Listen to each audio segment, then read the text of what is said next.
Hello everyone, welcome back to the channel tonight. The world is watching Moscow in a way few could have imagined just a short time ago. The Russian capital, long portrayed by the Kremlin as untouchable, secure, and immune from the consequences of war, is suddenly at the center of shock, fear, and disbelief. Flames lighting up the skyline, emergency sirens echoing through the streets, and stunned residents staring at their phones as videos spread faster than official statements. This is not a distant battlefield. This is not a border region or a remote military outpost. This is Moscow itself, the heart of Russian power, under a surprising strike that has shattered assumptions and exposed deep cracks in Vladimir Putin's narrative of control. For years, the Kremlin promised its people that the war would never reach them. The fighting was something happening over there, far from daily life in Russia's major cities. Ukraine would be crushed quickly, the West would back down, and Russia's strength would remain unquestioned. But tonight, that illusion is burning, and as smoke rises over Moscow, a far more dangerous question is spreading through Russian society and global capitals alike. Is Putin now being pushed toward giving up? Or is this the moment he doubles down in desperation?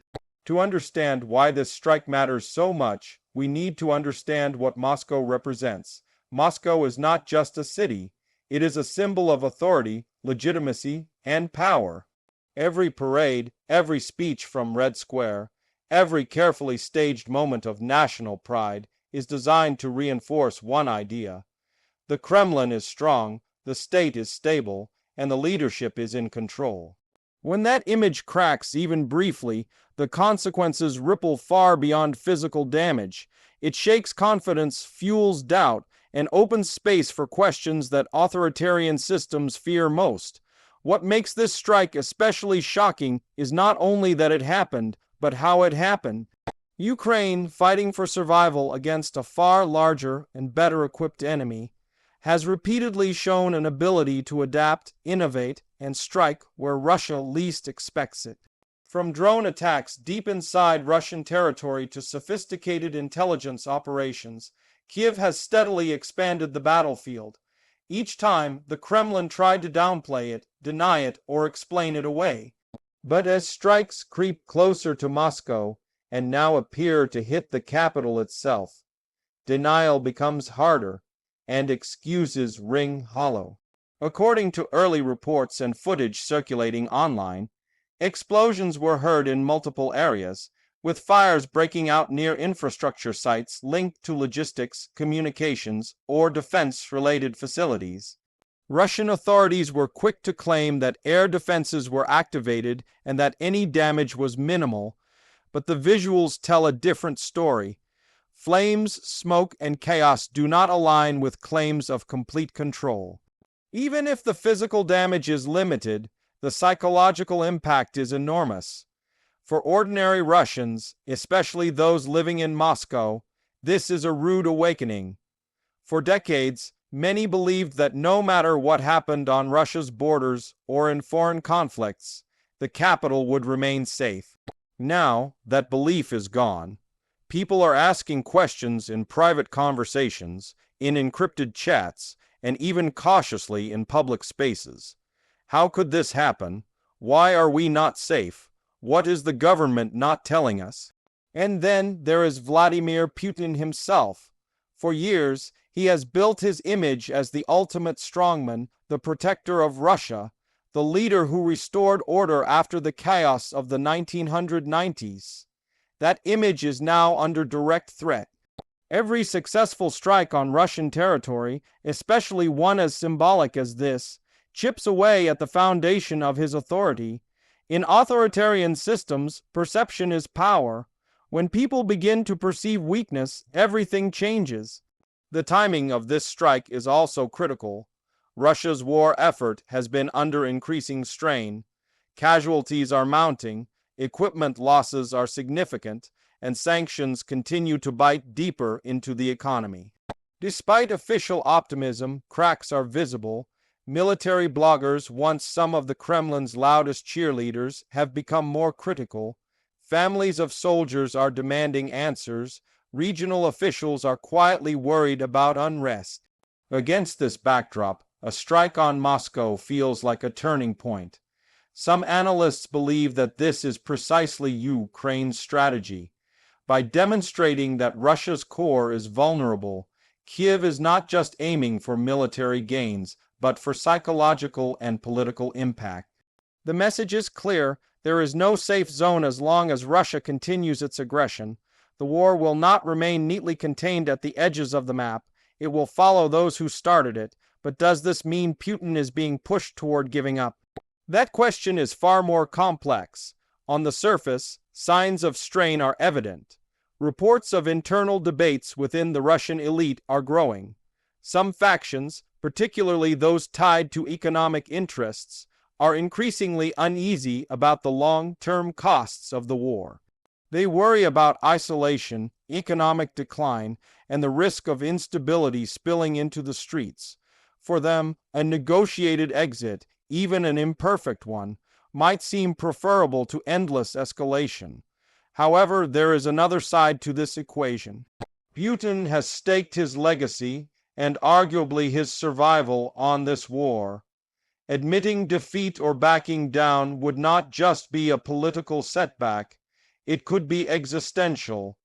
In systems like Russia's, leaders often fear what happens if they show weakness more than the consequences of continued conflict. History offers many examples of authoritarian rulers choosing escalation over compromise, even when the odds are against them. This is where the danger lies.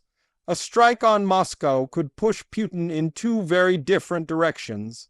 One path leads toward recalculation, a grudging recognition that the war has reached a level of risk he cannot control.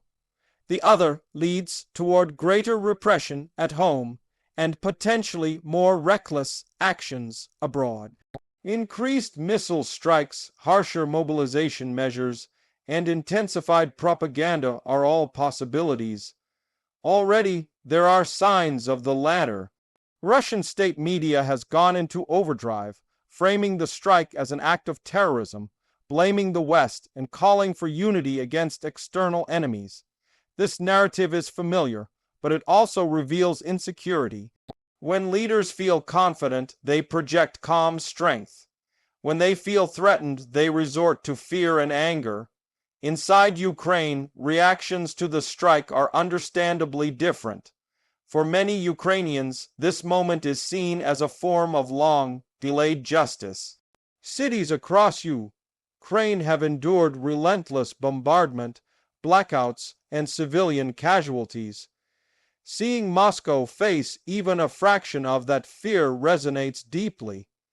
At the same time, Ukrainian officials are careful in their messaging. They emphasize that their goal is defense and deterrence, not terror. The aim is to force Russia to reconsider the costs of its actions. The international response adds yet another layer of complexity. Western governments are watching closely, balancing support for Ukraine with concerns about escalation. Publicly, many reiterate Ukraine's right to self-defense. Privately, there is anxiety about how far the conflict could spread. A strike on Moscow raises uncomfortable questions about red lines, retaliation, and the risk of miscalculation between nuclear-armed states. Yet, it is important to note that this moment did not come out of nowhere. Russia has repeatedly escalated the conflict, targeting civilian infrastructure, energy grids, and residential areas in Ukraine. Each escalation normalized a higher level of violence. From Kiev's perspective, taking the fight to Moscow is a response to that pattern, not a sudden shift. As the smoke clears, the immediate military impact of the strike may be limited, but its strategic significance will be felt for a long time. It forces the Kremlin to divert resources to homeland defense. It undermines the narrative that Russia is winning or even firmly in control.